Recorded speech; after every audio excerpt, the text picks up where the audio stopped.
Haji, mana nampak kejut? Oh, pergi Mekah nak tahun pun masuk juga. Tu Ji, tu. Asam Mekah. Ha, kena masuk juga tu.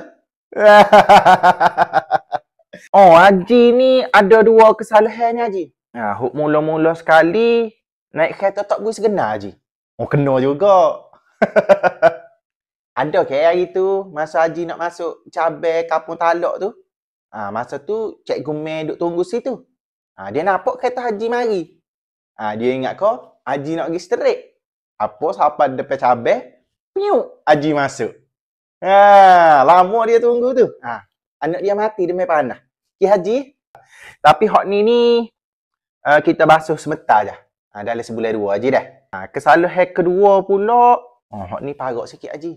Kisnya Haji berasa suci sokmo. Ha, hak ni hamba duk berhati lama dah Haji ni. Haji duk nampak PA perangai orang huduh belaka. Haji ingat orang lain jahil tokek belaka. Haji seorang warak. Hak ni 80 tahun Haji. Oh, memelah masa tu hamba kata tak apa belaka. Hamba ke iblis. Ha, kau ada royak ke? Kau Haji baca dengan tak faham.